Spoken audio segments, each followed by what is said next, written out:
아름다운 찬양으로 우리의 마음을 하늘의 분위기로 이끌어 주신 우리 찬양대 여러분들께 감사드립니다. 유튜브를 틀어야 들을 수 있는 정말 그런 정말 수준 높은 그런 찬양이었다고 생각이 됩니다. 네팔에서는 듣기 전혀 불가능한 그런 찬양이고요. 그래서 더 깊은 감동이 있었습니다. 우리 잠깐 기도하고 시작하겠습니다. 하나님 아버지, 이 시간 다시 한번 주님의 은혜를 간구합니다. 이 시간 저희와 함께 하여 주셔서 성령께서 저를 통하여 말씀하여 주시옵소서. 오로지 우리 하나님의 영광만 드러나게 하여 주시옵소서. 예수님의 이름으로 간절히 기도합니다. 아멘.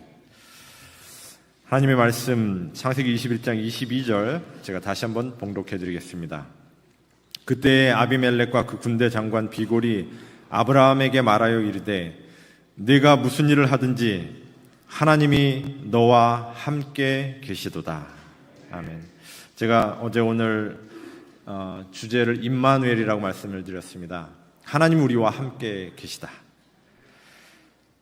믿음의 조상 아브라함은요, 이방인인 아비멜렉과 그 군대 장관 비골이 볼 때에도 이 아브라함이라고 하는 사람의 삶에는 늘 무슨 일을 하든지 누가 계시다고요? 하나님이 함께 계시다고요. 제가 그러한 사람이 되고 싶었습니다. 그래서 네팔에서의 어떤 선교 사역을 해나가면서 정말 또 하나님이 함께 계시지 않으면 제가 네팔에서 정말 하루도 살 수 없는 어떤 그러한 상황이었기 때문에요. 그렇게 기도했고, 제가 가끔씩 저와 함께 사역하고 있는 우리 선교사나 우리 네팔 부목사님에게서 정말 하나님이 우리와 함께 계시고 하나님이 우리를 도와주시는 것 같다, 그런 이야기를 들을 때마다 저는 가장 행복했습니다. 오늘은 제가 지난 10여 년간의 그 네팔에서 선교 사역을 통해서 배운 몇 가지 교훈, 드릴 말씀이 너무 많지만 그 중에서 몇 가지만 제가 오늘 좀 말씀을 드리겠습니다. 어제도 읽었던 말씀인데요. 실물교훈 176쪽, 어찌할 바를 모를 때와 어려운 일에 직면하게 될 때 인간에게 도움을 구하지 말고 모든 것을 하나님께 맡겨라.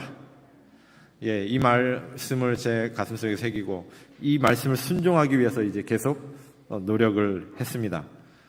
물론 쉽지 않았습니다.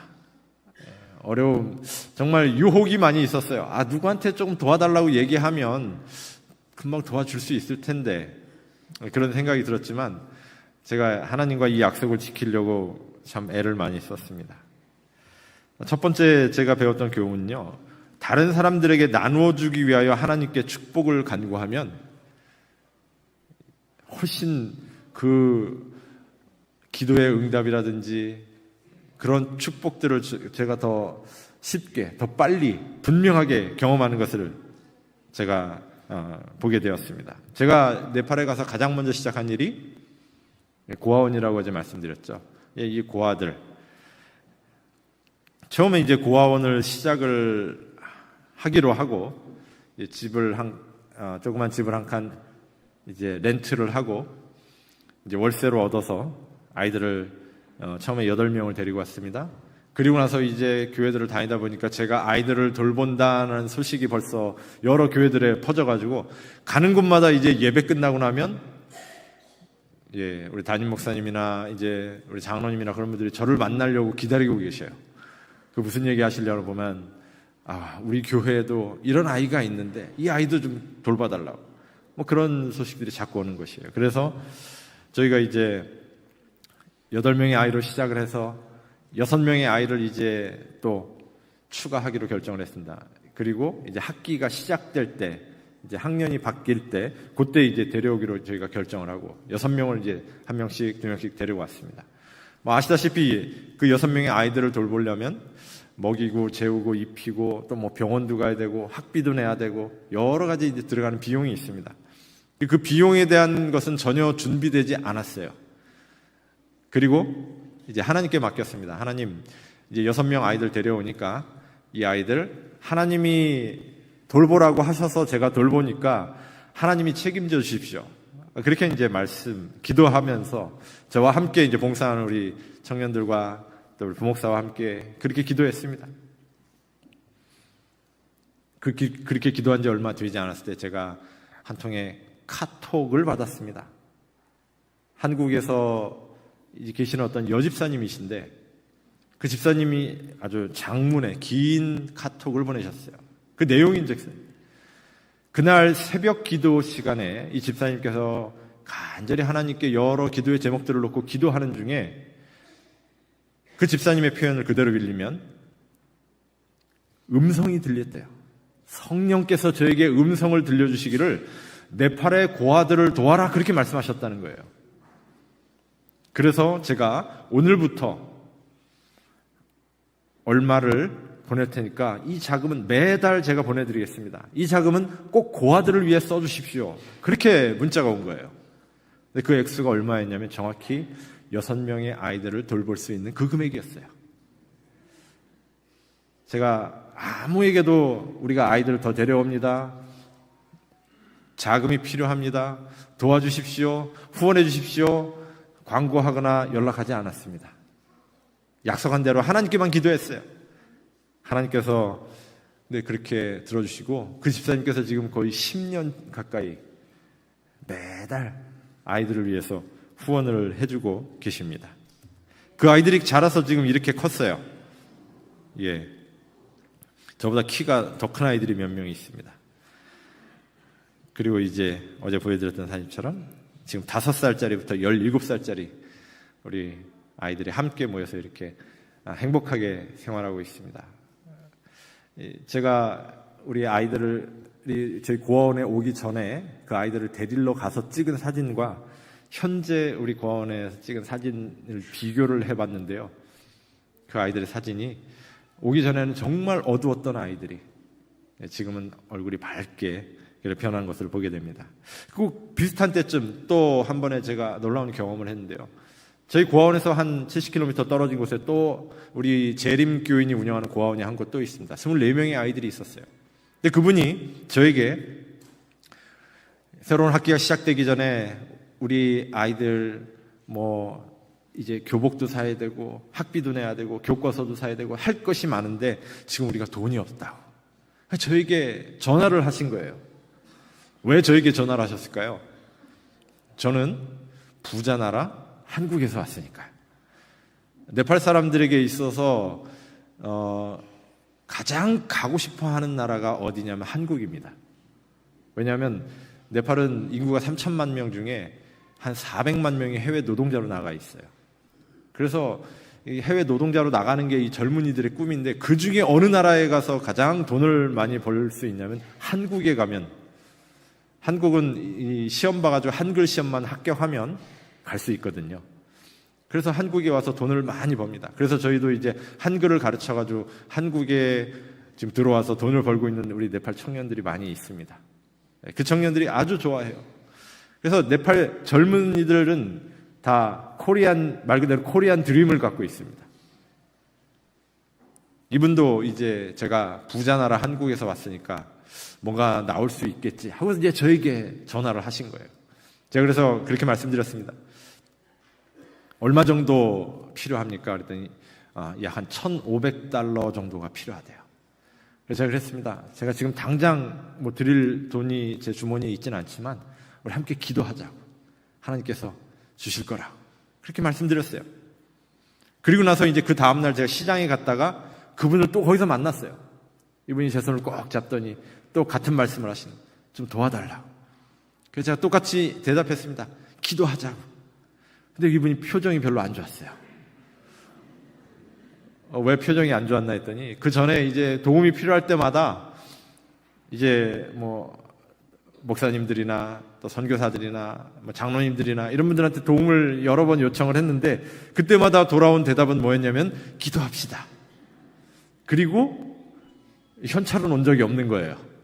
그래서 이분이 이제 제가 기도하자고, 내가 기도하겠다고 그랬더니 표정이 별로 안 좋았습니다. 근데 저는 정말 도와드리고 싶었고 정말 기도했습니다. 그렇게 기도하면서 이제 한 일주일 정도가 지나왔습니다. 저와 또 함께 봉사하고 있는 우리 선교사들에게도 이 소식을 공유하고 함께 기도했어요. 일주일도 이제 그 개학 날이 일주일도 채 남지 않은 화요일 날 오전이었습니다. 제가 한 곳에서 온 이메일을 받았어요. 로마린다 지역에 계신 한 여집사님이셨습니다. 그 여집사님이 제가 처음 뵌 적도 없고 제가 알지도 못하는 분이었어요. 근데 어떻게 제 이메일을 입수를 하셨어요. 그리고 제가 고아들을 돌본다는 소식을 들으셨대요. 그러면서 제가 오늘 $500를 송금을 할 테니까 고아들을 위해 써주십시오.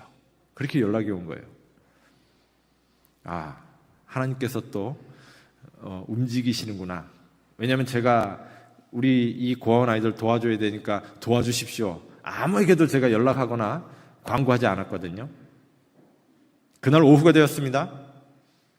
시애틀에 있는 한 한인 재림교회의 도르가 회장님께서 저에게 이메일을 보내셨어요. 그 도르가회에서 바자회인가 그런 걸 하셨는데 수익금이 남으셨다고. 근데 이 수익금을 어디에 쓸까 의논하는 중에 어떤 분이 네팔의 고아원에 보냅시다 그렇게 제안하셨다는 거예요. 그래서 우리가 500 몇십 달러를 보낼 테니까 고아들을 위해 써주십시오. 그렇게 연락이 온 거예요. 얼마가 채워졌어요? 1000 몇십 달러. 그 다음 날이 되었습니다. 또 한 통의 카톡이 제 전화에 들어왔어요. 동정원 앞에서 목회를 하고 있는 후배 목사님인데 생각지 않은 수입이 생겼는데 이 수입을 좀 의미 있게 쓰고 싶다라는 생각을 하는데 갑자기 제 생각이 났대요. 제가 이 돈을 보내드릴 테니까 고아들을 위해 써주십시오. 그러면서 50만 원을 보냈어요. 정확히 이틀 사이에 꼭 필요한 1,500달러가 채워졌습니다. 그래서 보내서 이 아이들이 이제 교복도 사고 교과서도 사고 해가지고 단체 사진을 찍어갖고 저에게 보냈어요. 하나님이 지금도 우리의 기도를 듣고 계시더라고요. 제가 한 번도 광고하지 않았습니다. 많은 분들이 제가 고아원을 6년, 7년 동안 운영하는 동안 제가 고아원을 운영하는 줄도 모르고 계시는 분이 대부분이셨어요. 우리 하나님이 알고 계셔요. 하나님이 고아와 과부를 돌보라고 하셨어요. 하나님의 모든 명령은 뭐라고요? 우리 증언의 말씀에 나와 있는데 하나님의 모든 명령은 약속이다 그랬습니다. 하나님의 모든 명령은 약속이에요. 그래서 하나님께서 모든 명령을 하실 때 그 명령에 순종하면 그 명령을 순종할 수 있는 모든 힘과 자원을 하나님께서 주시겠다는 약속이라는 거예요. 시대소망 641쪽에 다른 사람들을 섬기는 자들은 목자 장의 섬김을 받게 될 것이다 그렇게 말씀하셨어요. 우리가 다른 사람들을 섬기고 있을 때, 다른 영혼들을 구원하기 위하여 섬기고 있을 때 누가 우리를 섬기신다고요? 목자장이 누구입니까? 예수님이시요. 우리가 다른 사람들을 섬길 때 예수님께서 우리를 섬기신다고요. 여러분, 예수님이 우리를 섬기시면 우리가 걱정할 게 있을까요? 예. 제가 우리 고아들을 30여 명을 지난 10년 동안 돌보면서 한 번도 정말 돈이 없어가지고 우리 아이들이 학교를 못 가거나 밥을 먹지 못하거나 그런 적이 한 번도 없었습니다. 몇 달 전에 한국에서 어떤 한 교회에서 이제 봉사대로 오셔가지고 저희 고아원 아이들과 그쪽 지역 교회를 위해서 봉사를 해주셨는데 머리 깎아주는 봉사를 해주셨어요. 저희 아이들도 이제 머리를 깎고 동네 아이들도 다 모아서 머리를 깎는데 그 집사님께서 이런 말씀을 하셨어요. 아니 어떻게 우리 고아원에 있는 아이들이 이 동네 엄마 아빠와 살고 있는 애들보다 더 옷도 깔끔하게 입고 더 깨끗하고 어떻게 이러냐고 그런 말씀을 해주셨습니다. 제가 한국에서 열심히 헌옷을 날라다가 우리 아이들에게 한국 옷을 입히거든요. 제일 옷을 잘 입고 다녀요, 저희 아이들이. 하나님의 은혜를 그 아이들을 통해서 너무너무 경험하고 있습니다. 두 번째로 제가 느낀 교훈은 무엇이냐면 우리 하늘아버지께서는 우리를 위하여 우리가 알지 못하는 수천 가지의 길들을 준비하셨다는 것입니다. 시대소망 330쪽에 있는 말씀입니다. 우리 하늘아버지께서는 우리가 알지 못하는 몇 가지 길이요? 수천 가지 길이요. 그러니까 우리가 삶의 현장에서 어려운 일을 만나게 될 때, 고난을 맞이하게 될 때 여러분 걱정하실 필요가 있을까요? 없습니다. 제가 분명하게 말씀드릴 수 있습니다. 제가 한국에서 그냥 여유 있게 살 때보다 네팔에 가가지고 사실은 모든 것을 하나님께 맡기고 사는 그 삶 속에 더 많이 걱정이 사라진 것을 경험하게 됩니다. 사실은 더 걱정을 많이 해야 될 상황인데 하나님이 제 마음 가운데 이런 경험들을 통해서 더 이상 걱정하지 않도록 도와주셨어요. 제가 이제 어제 말씀드렸다시피 조그마한 교회에서 6명의 우리 청년들로부터 이제 청년 선교사 훈련을 시작을 하기 시작해서 저희가 하나님께 간절히 기도했고 하나님께서 이제 저희 선교 훈련 센터를 건축할 수 있도록 해주셨습니다. 그때가 2016년, 17년이었습니다. 이제 이 건물을 이제 건축을 시작을 했는데요. 저희가 구입한 땅이 이제 그 동네에서 제일 높은 산 중턱, 거의 꼭대기 가기 직전에, 뭐 그렇게 높은 산은 아닙니다. 위치하고 있었습니다. 그래서 거기 가는 길이 좀 경사도 있고 꼬불랑꼬불랑 길이에요. 그러다 보니까 우기 때 비가 많이 내리면 길이 너무나 많이 팽기고 망가졌습니다. 그래서 뭐 사륜구동 차도 올라가기 힘든 그런 길이 돼버려요. 그래서 그럴 때마다 이제 저희 청년들을 데리고 삽이랑 곡괭이 들고 가가지고 길을 고치고 그리고 이제 벽돌을 실어 나르고 시멘트를 실어 나르고 이제 그렇게 하는데 우기 때 비가 매일 오니까 너무너무 힘들었어요. 그래서 아무래도 우기는 좀 지나고 나서 건축을 이어가야 되겠다 생각을 할 정도로 이제 길이 계속 망가져서 힘들었습니다. 그래서 일단 멈추고 제가 그때 이제 비자 연장 때문에 한국에 다녀와야 하는 그런 상황이 돼서 한국에 제가 나왔습니다. 하나님, 길은 하나님께 맡기고 이제 건축은 한 달 정도 저희가 좀 쉬겠습니다. 그리고서 이제 한국에 제가 나왔습니다. 그리고 볼일을 다 보고 이제 네팔로 들어가기 직전에 우리 네팔에서 이제 계속 건축을 감독하고 있는 우리 선교사들과 부목사에게 전화를 했어요. 그랬더니 뭐 여러 일들을 얘기하고 나서 저에게 이제 전화를 마치면서 좋은 일이 하나 있습니다. 그렇게 이야기를 하네요. 무슨 일이냐 했더니 안 가르쳐 주겠대요. 그래서 왜 안 가르쳐 주냐? 그랬더니 와서 가르쳐 주겠다는 거예요. 뭔 일인가 궁금했습니다. 그리고 나서 이제 며칠 뒤에 제가 한국에서 네팔에 도착을 해서 이 건축 현장으로 가장 먼저 달려갔습니다. 가는 길이 이제 그 난 코스, 어려운 그 망가지는 길 앞에 딱 도착했을 때 제 앞에 놀라운 일이 펼쳐지고 있었어요. 바로 이런 길이 제 앞에 쫙 펼쳐져 있었습니다. 한 200m 정도를 한 달 사이에 그쪽 시 정부에서 와가지고 그냥 급하게 콘크리트를 깔아버렸어요. 저희는 기도했고 하나님이 응답하셨다고 믿습니다. 왜냐하면요, 네팔의 수도가 카트만두인데 카트만두가 그 대기 오염 지수가 전 세계에서 1등, 2등을 다툽니다. 굉장히 공기가 안 좋아요. 근데 그 원인이 뭐냐면 물론 이제 오래된 자동차라든지 그런 것 때문에도 있지만 비포장 도로가 너무 많아가지고 먼지가 어디 가나 그냥 먼지가 아주 굉장히 많습니다. 그 사람 많이 사는 카트만두 수도에도 그렇게 비포장 도로가 많은데 이 사람도 별로 안 사는 이 시골길, 산으로 올라가는 이 산 중턱 올라가는 그 길에다가 그쪽 시정부에서 이렇게 갑자기 포장을 해준 것입니다. 저희는 기도했기 때문에 하나님께서 저희를 위해서 포장을 해주셨다고 그렇게 믿습니다. 그래서 이제 저희가 이렇게 선교훈련센터를 완공을 했고요. 지금은 부속 건물까지 해서 연 건평 한 400평 정도, 최대 인원 한 150명 정도가 동시에 먹고 자고 하면서 여기서 이제 말씀도 공부하고 직업훈련도 받고 그렇게 할 수 있습니다. 지금은요, 작년까지 여기가 저희 선교센터 들어가는 정문인데요. 뭐 여러분 잘 보이실지 모르겠습니다. 저희 선교센터 바로 정문 앞에까지 포장이 다 끝났어요. 신기합니다. 도대체 저희 선교센터 위쪽으로는 집도 한 채 없거든요.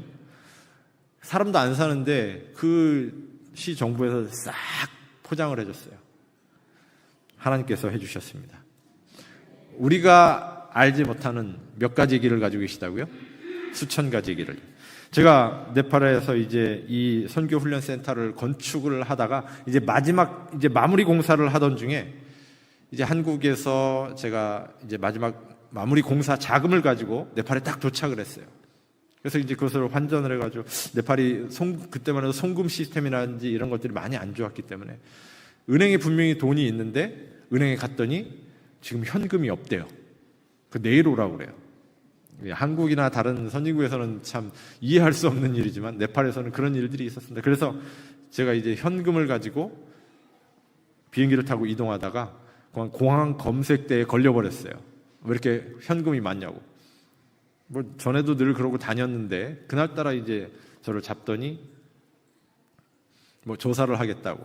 뭐 금방 끝난다고 하더니 1시간, 2시간, 3시간, 4시간 그날 저녁까지 이제 해가 떨어질 때까지 저를 붙잡아 두고 뭔가 경찰들이 계속 이제 왔다 갔다 하는 거예요. 처음에는 바풀떼기 같은 거 하나 붙은 그런 경찰이 와서 뭐 이렇게 조사하고 하더니 조금 있다 보니까 뭐 무궁화 같은 거 2개 이렇게 좀 계급이 높은 것 같아요. 그분이 오셔서 또 뭐 얘기를 하시더니 저녁 때 되니까 별이 붙은 분이 오셔가지고 뭐 저희 막 조사를 하시더니 안 되겠다고. 당신은 좀 정밀 조사해야 된다고. 그날 밤에 이제 저는 구치소에서 잠을 자게 되었어요. 그 다음 날이 되었습니다. 계속 저에게 희망적인 얘기만 하던 경찰들이 오늘은 당신이 다른 곳으로 이동할 겁니다. 그러더니 아침에 제 두 팔에 수갑을 채우고 호송차에 태워서, 여러분 TV에서 많이 보셨죠? 이렇게 수갑 차고서 경찰 둘이 양 옆에 팔짱 딱 끼고 호송차 타고 이렇게, 제가 딱 그 모습으로 수갑을 제 손에 딱 찼는데 기분이 굉장히 이상하더라고요. 내가 지금 어쩌다가 네팔까지 와가지고 여기서 지금 수갑을 차고 이러고 있지. 중앙경찰청으로 이송이 됐어요. 거기서 전담 수사관 2명이 배정됐습니다. 일이 뭔가 이상하게 진행이 되고 있는 것 같았어요. 제가 생각했던 것보다 더 심각하게 진행이 되고 있습니다. 대사관에서 영사가 이제 저를 만나기 위해서 접견을 왔어요.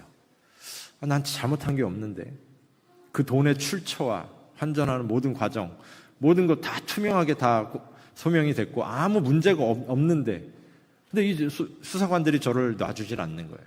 그러면서 계속 똑같은 질문만 하는. 나중에 안 사실입니다만 네팔은 개종금지법이라는 게 있습니다. 외국인이든 내국인이든 이 선교하는 게 사실은 금지가 돼 있어요. 근데 한국 교민이 네팔에 한 800명이 있는데요. 그 중에 500명, 600명 정도가 선교사와 그 가족들이에요. 그러니까 네팔 사람들 눈에는 한국 사람은 사업을 하든 학생 비자를 갖고 있든 다 뭐냐면 선교사예요. 그래서 잘 됐다. 이번 기회에 선교사 하나 색출해가지고 추방시켜야 되겠다. 이 경찰들이 이제 이렇게 마음을 먹은 거예요. 그래서 이제 저를 정밀 조사를 하는 것입니다. 제 전화기와 모든 것을 이제 다 뺏기고, 이제 저는 그 구치소에 수감된 채 계속 이제 호송차를 타고 왔다 갔다 하면서 조사를 받게 되었어요. 그때 이제 제가 제 전화번호를 보고서, 제 전화번호부를 보고 저를 그때 도와줄 만한 사람들 명단을 5-6명을 뽑아갖고 저희 부목사님에게 빨리 이 사람들한테 전화 좀 해봐라. 이 사람들이 나한테 전에 얘기하기를 어려운 일이 있을 때 나한테 전화하라고 했던 사람들이다. 전화 좀 해봐라. 한 1시간 정도 있다가 우리 부목사님 왔는데 표정이 별로 안 좋아요. 어떻게 됐냐? 그랬더니 어떤 사람은 내가 지금 카트만두에서 멀리 떨어진 지방에 와 있어서 뭐 도와줄 수가 없다. 어떤 사람은 내가 지금 해외에서 손님이 와가지고 너무 바쁘다. 나중에 내가 생각해 볼게. 뭐 어떤 사람은 이 핑계 저 핑계. 단 한 사람도 도와줄 수 있다고 하는 사람이 없는 거예요. 제가 그때 다시 한번 회개하면서 무릎 꿇었습니다. 제가 하나님과 뭐라고 약속했죠? 어려운 일에 직면하게 될 때 사람에게 도움을 구하지 말고 하나님께 맡기라고 그렇게 하기로 기도해놓고 진짜 어려운 일 생기니까 제가 지금 뭐 하고 있어요? 사람에게 도움을 구하고 있는 거예요. 제가 다시 한번 무릎 꿇고 깊이 하나님께 회개했습니다. 그리고 하나님께 맡기겠습니다. 하나님께서 이 일을 허락하셨으니까 이 문제의 해결도 하나님께서 해주십시오. 그렇게 하나님께 맡기니까 좀 마음이 더 편해지더라고요. 그렇게 이제 제가 이제 첫날 중앙경찰청으로 이송돼가지고 거기서 이제 조사를 서너 시간 받았습니다. 묻는 얘기 또 묻고 또 묻고 또 묻고 계속 똑같은 걸 자꾸 질문하니까 굉장히 힘들더라고요. 이 사람들의 목적은 저를 괴롭혀가지고 이제 뭔가 증거를 이제 받아내려고 하는 것 같았습니다.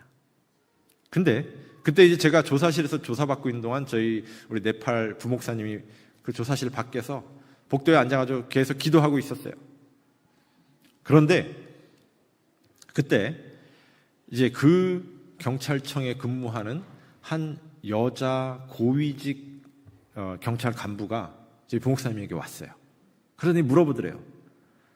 저 사람이 여기 왜 왔냐? 너는 저 사람이랑 어떤 관계냐? 막 이제 저에 대해서 물어보더랍니다. 그래서 이제 우리 부목사님이 저는 뭐 고아들도 돌보고 직업 훈련도 하고 아주 네팔 사람들을 위해서 좋은 일만 많이 하고 있다고, 나쁜 짓을 여기 와서 조사받을 나쁜 짓을 한 게 전혀 없다고 그렇게 이야기를 했어요. 그랬더니 이 경찰이 그래. 근데 여기 왜 와가지고 이렇게 조사를 받냐? 이제 그랬더니 그런 일들이 있었다 그랬더니 그러면 내가 도와주겠다고 그렇게 이야기를 하는 거예요. 그러면서 이제 그때부터 이 여자 경찰이 저희를 도와주기 시작했습니다. 바로 이분이에요. 이분이 이제 저희를 돕기 시작하는데, 그러면서 무슨 말을 하시냐면, 저희가 그 첫날 이제 중앙경찰청으로 이송돼가지고 저와 저희 부목사님이 둘이서 이제 1층에 도착해서 2층 조사실로 계단을 따라 이렇게 올라가고 있었습니다. 가운데 큰 홀이 있어가지고 둥그렇게 돌아가면서 이제 사무실들이 있었어요. 그래서 2층인지 3층 사무실에서 저희가 그 계단을 따라 올라가는 것을 봤대요. 딱 보는데 이분이 저희를 보고 깜짝 놀랐다는 거예요. 왜 놀랐냐면, 이분이 말씀한 표현을 그대로 빌리면 저와 저희 부목사님이 이렇게 계단을 따라 올라가고 있는데 저희 주변에 환한 빛이 저희를 감싸고 있다라는 거예요. 그래서 사무실에서 그걸 보고 깜짝 놀라가지고 저 사람들이 도대체 어떤 사람들이길래 저런 빛이 감싸고 있을까? 근데 가서 좀 물어봐야겠다. 그렇게 생각하고서 와가지고 저희 부목사에게 물어본 거예요. 제가 그 말을 듣고 정말 깜짝 놀랐습니다. 그리고 하나님의 말씀이 생각났어요. 여러분, 이사야 58장 6절부터 8절을 보면 하나님이 원하시는 진정한 금식이 무엇인지가 나오죠. 흉악의 결박을 풀어주며 압제당하는 자를 자유케 하고 또 그들의 멍에를 꺾는 것이 아니겠느냐. 그러면서 그런 일을 하는 주의 백성들을 어떻게 하시겠다고 58장 8절에 말씀하셨냐면, 여호와의 영광이 내 뒤에 호위하리니. 정말 말 그대로 하나님의 영광이 저희를 호위하고 있었던 것이에요. 그때부터 이제 갑자기 저희가 하던 모든 그 걱정들이 이제 저희가 전혀 예상치 못한 방법으로 이제 풀려나가기 시작을 했어요.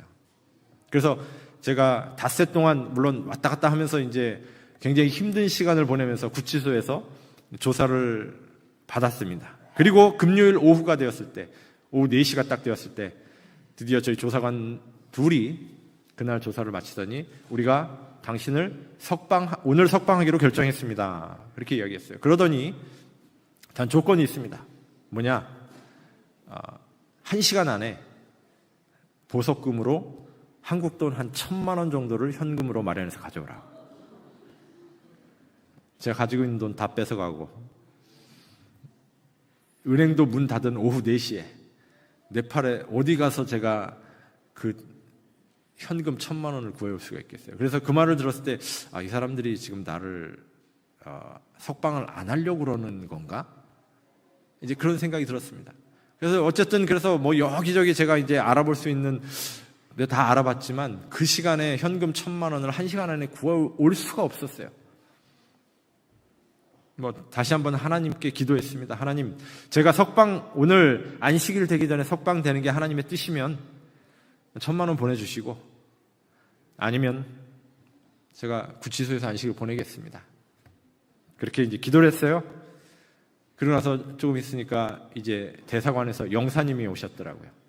영사님이 이제 제가 석방될 수 있다는 이야기를 듣고 또 이제 뭔가 도와주기 위해서 오신 거예요. 그 영사님이 저에게 1,000만 원을 지금 구할 수 있겠냐? 제가 지금 여러 군데 노력하고 전화를 했는데 은행도 다 문을 닫았고 지금 어떻게 현금을 구할 수가 없다고 말씀을 드렸습니다. 그랬더니 영사님께서 잠깐만 기다려보라고. 그러더니 밖에 나가서 어디엔가 전화를 하셨습니다.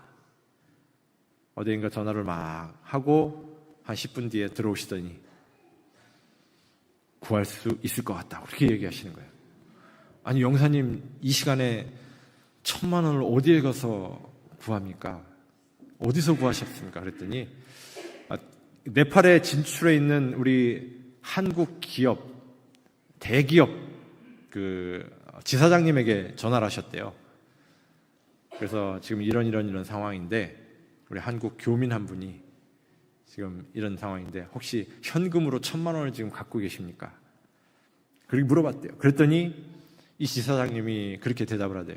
사실 우리 사무실이나 저희 집이나 현금을 그렇게 1,000만 원 넘게 늘 준비해 놓지는 않는다고. 근데 사실은 제가 혹시 모를 일을 대비하기 위해서 3일 전에 한 1,500만 원 정도를 현금으로 제가 찾아다가 저희 금고에 넣어놓은 게 있는데 영사님 어떻게 알고 전화하셨어요? 그렇게 이야기를 하더래요. 그러면서 바로 제가 1,000만 원 보내드릴 테니까 그분 석방하는데 사용하십시오.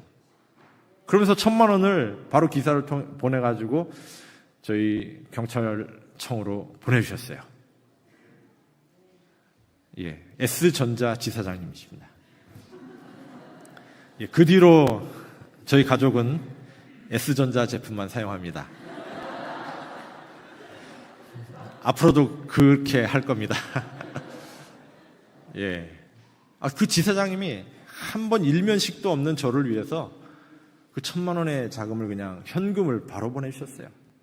나중에 얘기를 들어보니까 그 지사장님이 이제 변호사들과 의논을 했대요. 이런 요청인데 이 자금을 좀 빌려줘도 되니까. 그랬더니 변호사 두 사람이 다 아주 쌍수를 들고 반대를 하더래요. 절대 안 된다고. 그 사람이 어떤 범죄를 한 사람인지 모르는데 그 사람 도와줬다가 우리가 도와줬다는 게 알려지면 삼성전자 끝이라고. 예. 그래가지고 근데도 이분이 도와야 되겠다는 생각이 계속 들어서 그 리스크를 감수하고 보내주신 거예요. 물론 한 달 뒤에 제가 완전 모든 무혐의 처리가 되어서 제가 압수되었던 돈 그리고 보석금으로 냈던 돈 1루피도 손해보지 않고 전부 다 돌려받았습니다. 예. 그래서 이제 그 지사장님께서 그렇게 해주셔가지고 나중에 얘기 들어보니까 그 일이 어떻게 보고가 돼가지고 나중에 그 지사장님이 심할서를 쓰셨대요. 그럼에도 불구하고 저를 도와주신 건 후회하지 않는다고 그렇게 말씀하셔서 제가 너무나 감사했습니다. 하나님께서 모든 것들을 준비해 놓고 계셨어요. 제가 이제 그렇게 석방이 되고 나서 이제 제 여권과 제 휴대폰을 좀 돌려달라고 그 조사관에게 얘기했더니 안 된다고. 이거 굉장히 중요한 증거품이기 때문에 일주일 정도 우리가 더 정밀 감식을 한 다음에 돌려주겠다 그렇게 이야기하셨어요. 제가 이제 석방이 되면서 한편 마음이 좀 무거웠습니다. 왜냐하면 제 휴대폰 안에 다른 건 몰라도 그 사진 갤러리 안에 사진이 한 1,500장 정도가 저장이 됐는데 그 사진이 다 무슨 사진이냐면 제가 설교하고 침례주고 봉헌식하고 막 그런 사진들만 1,000장이 넘게 있는 거예요. 그러니까 그 사진을 보면 다른 증거가 필요 없습니다. 저는 100% 선교사인 거예요. 근데 그 휴대폰을 정밀 감식을 하겠다고. 그것도 일주일 동안. 제가 이제 석방대에 나와서 저희 소식을 궁금해하고 있을 저의 친구들 또 후원자들, 저를 위해 기도해 주시는 분들, 가족들에게 이제 연락을 하고 기도 요청을 드렸습니다. 제 휴대폰이 지금 우리 수사관들 손에 있는데 앞으로 일주일 동안 정밀 감식을 한다고 한다. 하나님께서 그분들의 눈을 가려서 그분들이 내 사진을 보지 못하도록 해달라고, 그렇게 기도해달라고 제가 요청을 했습니다. 그런데 어떤 분이 웃으시더라고요. 뭐 그런 기도 제목이 다 있냐. 지금 그렇게 해야 됩니다. 하나님께서 그분들의 눈을 가려주셔야 됩니다. 일주일이 지났습니다. 드디어 연락이 왔어요. 와서 여권과 제 휴대폰을 찾아가라고. 정말 두렵고 떨리는 마음으로 제가 경찰청에 다시 갔습니다. 그 조사관실에 들어갔어요. 얼마나 막 심장이, 가슴이 뛰든지, 그 심장이 뛰는 게 그 소리가 그냥 가만히 있는데 막 제 귀에 온몸으로 느껴질 정도로 제 심장이 쿵쾅쿵쾅 그렇게 뛰더라고요. 하나님께 기도하고 이제 자리에 앉았습니다. 그 조사관이 드디어 캐비넷에서 제 여권과 휴대폰을 가지고 나왔어요. 그러더니 제 앉아있는 책상 위에 거의 집어 던지듯이 떨어뜨렸습니다. 그러면서 하는 말이, 휴대폰이 모두 다 한글로 돼 있어갖고 아무것도 안 봤다고. 여러분, 이게 말이 되는 얘기입니까? 사진을 보는데 뭐 한글이 필요합니까? 영어가 필요합니까? 정말 하나님께서 그 수사관들의 눈을 가려주셨어요. 제가 전화했던 전화 내역을 뽑아가지고 저랑 통화했던 모든 사람들한테 전화는 했더라고요. 근데 제가 네팔에서 전화할 사람이 누가 있어요? 다 우리 선교사들, 뭐 이제 청년들, 목사들, 이제 그런 분들이니까 다 저의 사정을 알고 있기 때문에 그분들이 아주 다 지혜롭게 대답을 하셨더라고요. 그래서 제가 이제 한 달 만에 완전히 무혐의 처리가 돼가지고 석방이 돼서 이제 출국을 하게 되었어요. 이 출국장에서 이 여자 경찰분이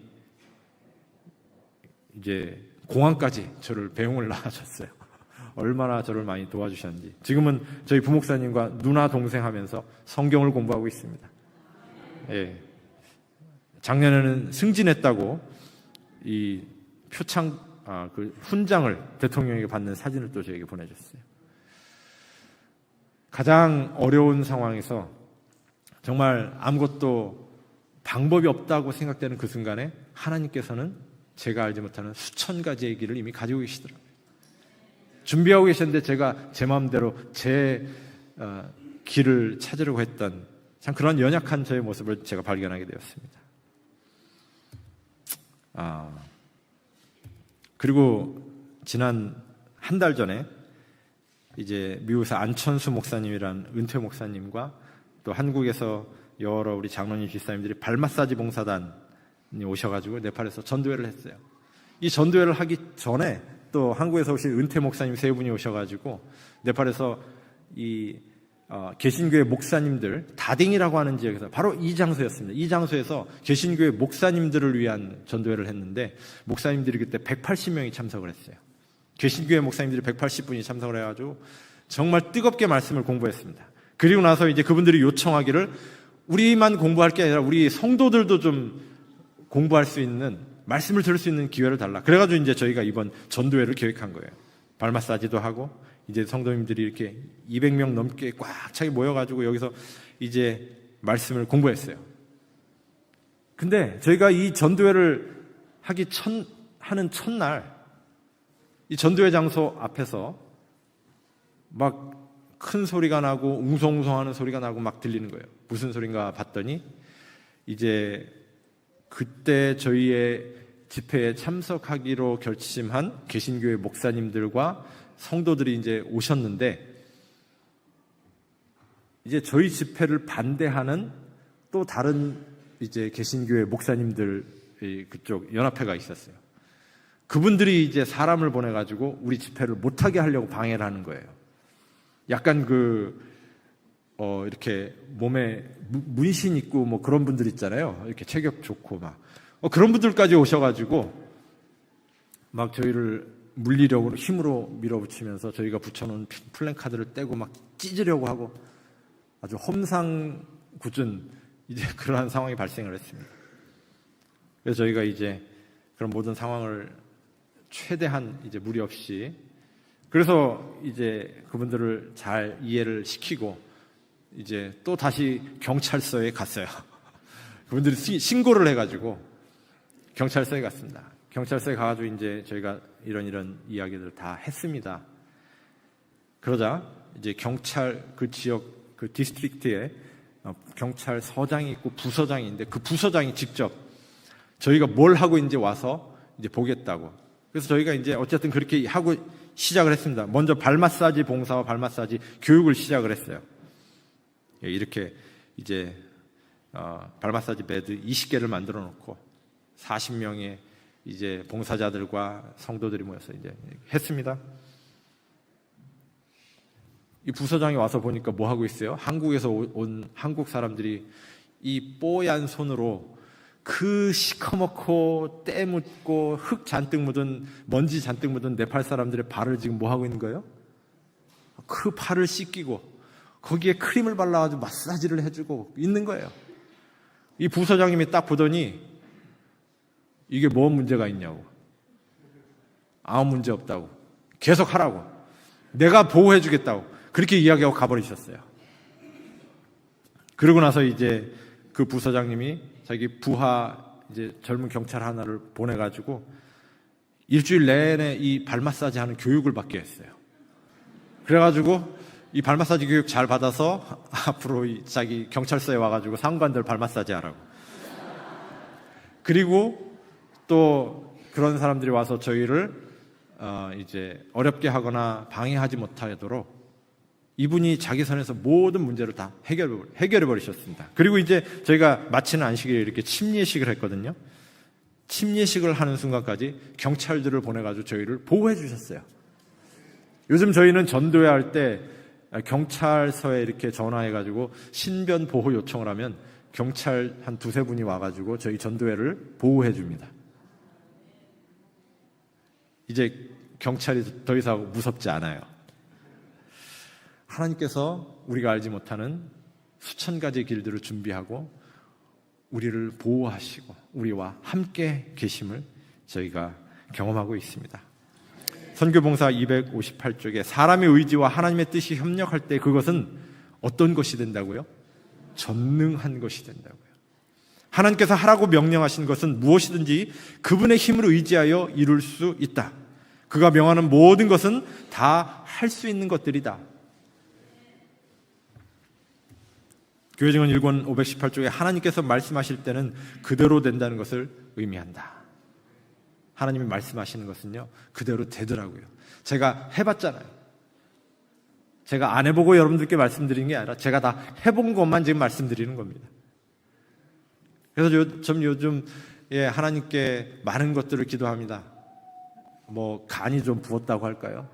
하나님께 주저하지 않고 기도합니다. 하나님의 뜻과 일치한 것들은 많이 응답해 주십니다. 마지막으로 세 번째, 우리는 종종 우리가 가진 모든 것을 주기 싫어하고 남을 위하여 쓰이기를 꺼리고 망설이는 때가 있다. 예수께서는 너희가 먹을 것을 주라고 우리에게 명령하셨다.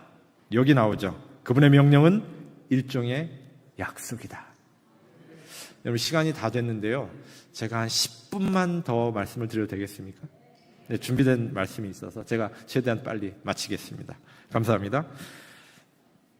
이 말씀은 그 시대소망에 예수님께서 해변에서 오병이어의 기적을 일으키셨던 그 장면을 이제 설명하는 그 부분에 나오는 말씀입니다.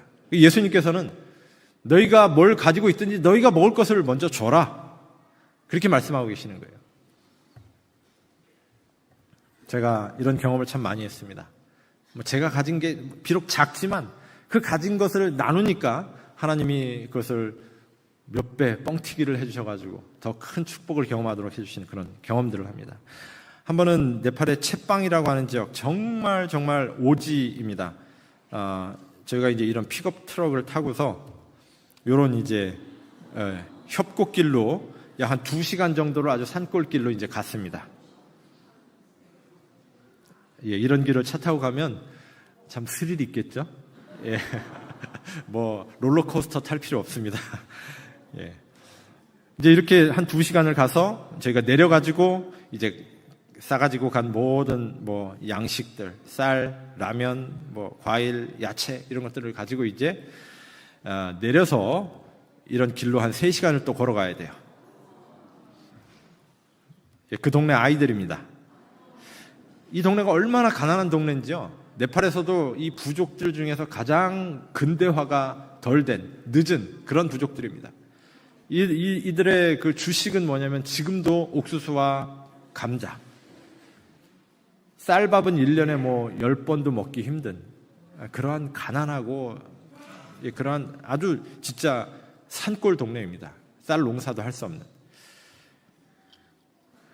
사실 그 지역에 가가지고 사람들이 사는 집들을 방문하다 보면 사람이 이렇게도 살 수가 있구나 뭐 그런 생각이 들 정도로 너무나 정말 열악하게 이렇게 살아가고 있습니다. 거기 걸어가는 길이에요. 이런 낭떠러지 옆으로 이제 저희가 쌀을 둘러매고 이렇게 막 걸어서 한 3시간 가까이 갔더니 이 교회가 나왔습니다. 여기서 이제 2박 3일간 전도회를 했습니다. 이쪽 주변 지역에 이제 여러 교회들에 출석하는 성도들이 또 함께 모여가지고 한 100 몇십 명, 한 140, 50명 정도 어린아이까지 해서 아침부터 저녁까지 이제 말씀을 듣습니다. 네팔 전도회는 저녁 때만 하는 게 아니라 밥만 먹여주면 아침부터 저녁까지 그렇게 합니다. 여기서는 사실 근데 이제 저희가 오전 집회를 마치고 집에 가서 점심 식사하고 오십시오. 그러고 이제 저희끼리 밥을 해 먹으려고 이렇게 하고 있는데 사람들이 한 3분의 2 정도는 집에 안 갔어요.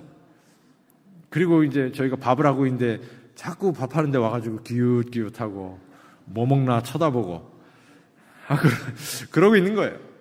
그래서 봤더니 저 사람들 왜 집에 안 가냐고 물어봤어요. 그랬더니 이 집에 가려면 아까 보셨던 이런 산골 길로 2시간을 걸어가야 된대요. 2시간 걸어가서 불 때 가지고 1시간 밥 해 먹고 2시간 걸어오면 어떻게 되죠? 저녁 해 떨어지는 거예요. 그러니까 이 오후 집회에 참석하기 위해서는 집에 갈 수가 없는 거예요. 그 얘기를 듣고 이제 저희가 그럼 안 되겠다.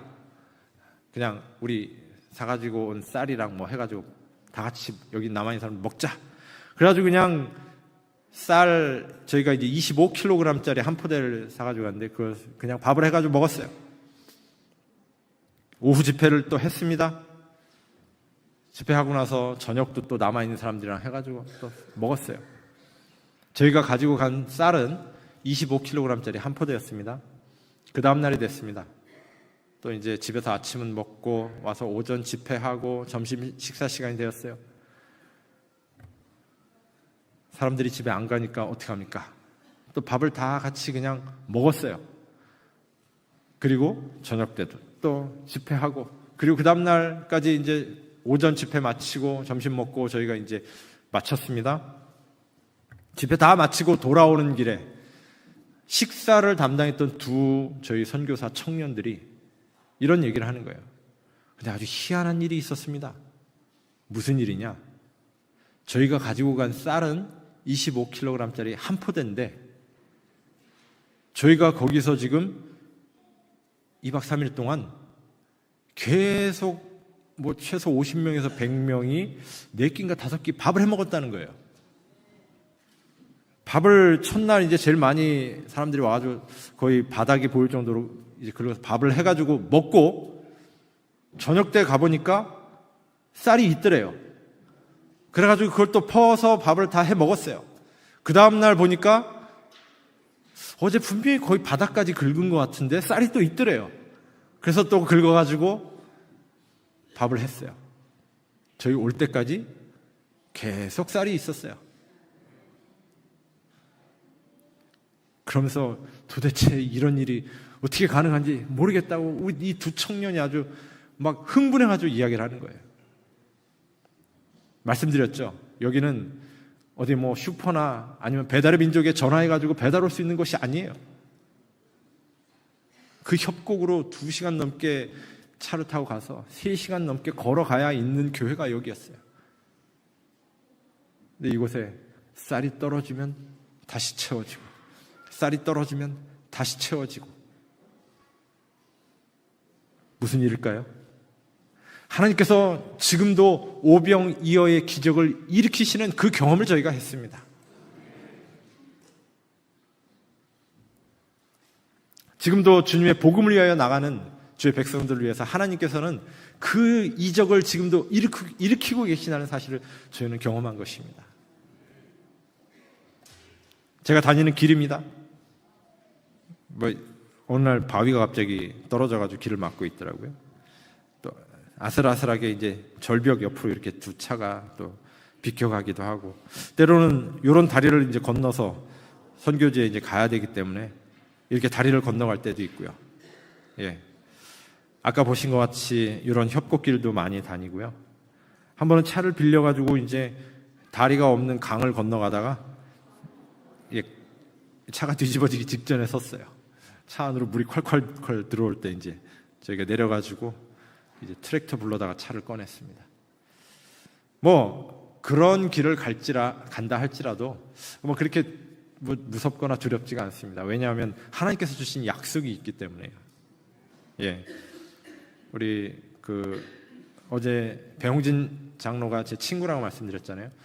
그때 배홍진 장로와 부부가 왔을 때 저와 함께 차를 타고, 그때 막 비가 많이 오는 여름철 우기였는데 차를 타고 협곡길을 가는데 갑자기 뒤에서 뭐 빵 소리가 나는 거예요.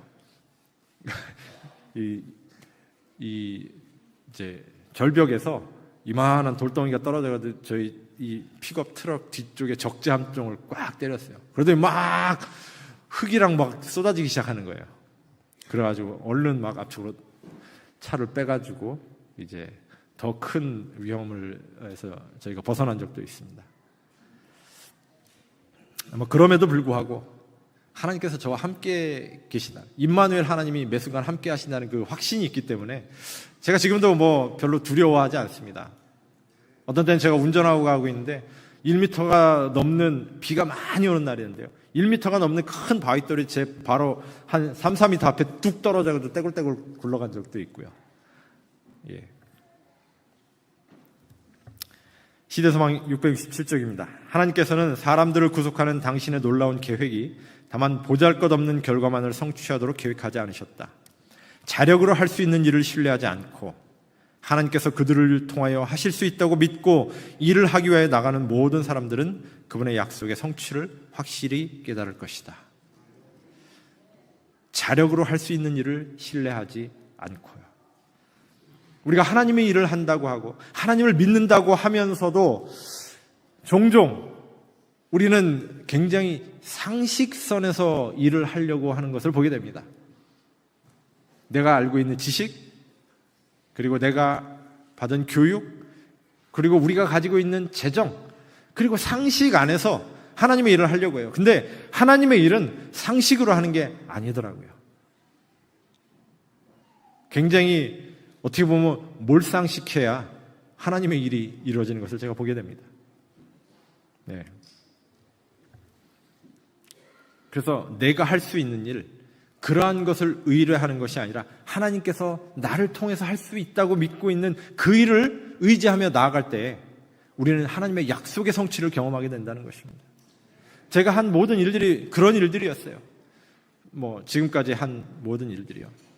그냥 아무런 어떤 뭐 보장이 돼 있지 않지만 일단 하나님께서 말씀에 하라고 하신 일이면 그냥 시작을 했어요. 그러면 그 다음 단계에 나아갈 재정도 보내주시고 사람도 보내주시고 지혜도 주시고요. 마치 이스라엘 백성들이 요단강을 건널 때는 그 제사장들이 먼저 법궤를 메고 그 물속으로 한 발 한 발 들어가면서 물이 갈라졌던 것처럼요. 그렇게 할 때 하나님께서 저에게를 인도해 주셨던 것을 경험하게 됩니다. 하나님의 일은 우리의 상식으로 하는 것이 아니라 말씀에 근거해서요. 하나님을 신뢰하는 믿음으로 하는 것을 보게 됩니다. 제가 마지막으로 창세기 28장 15절 읽겠습니다. 내가 너와 함께 있어 내가 어디로 가든지 너를 지키며 너를 이끌어 이 땅으로 돌아오게 할지라. 내가 네게 허락한 것을 다 이루기까지 너를 떠나지 아니하리라 하시니라. 하나님께서 야곱에게 주신 약속이지만 이것은 야곱에게만 주신 약속이 아니라 오늘 여러분과 저에게 주신 약속입니다. 저는 이 약속을 저의 것으로 삼았습니다. 그래서 이 땅으로 돌아오게 할지라 내가 네게 허락한 것을 다 이루기까지 너를 떠나지 아니하리라. 저에게 주신 약속이에요. 하나님이 나를 떠나지 아니하시겠다고 약속하셨기 때문에 저는 두렵지가 않습니다. 늘 감사합니다. 하나님께서 나와 함께 하시기 때문에요. 이 약속이 오늘 저만의 약속이 아니라 여러분과 저에게 주신 약속인 것을 여러분 기억하게 되시기 바랍니다. 네팔에서 지금 일어나고 있는 이 얼떨떨한 선교의 일들, 수백 명, 1000명이 넘는 개신교회 목사님들이 지금 말씀을 듣기 위해서 계속 오고 있어요. 저희가 이제 그분들을 또 가서 저는 이번 화요일에 들어가서 이제 또 여러 곳을 방문할 예정인데요. 여러분들의 기도의 제목에 네팔을 꼭 넣어주시길 부탁드립니다. 예, 많은 분들이 정말 복음을 듣게 나오고 있는데요. 말 그대로 추수할 것은 많은데 일꾼이 없어요. 저희가 빨리 가서 좀 말씀을 전하고 싶은데 100명, 150명의 목사님들이 모이겠다고 하는데 저희가 아직 빨리빨리 가지를 못하고 있어요. 기도해 주시기를 부탁드립니다. 우리 하나님께서 이 모든 선교 사역을 이제 곧 마치시고 저희를 데리러 오실 것입니다. 그때 우리 주님 다시 오실 그때에 여러분과 제가 모두 정말 이 땅에서 놀라운 하나님과 함께하는 경험의 그 노래들을 우리 주님 오시는 그날에 부를 수 있게 되기를 간절히 소망하면서 오늘 말씀을 마치겠습니다.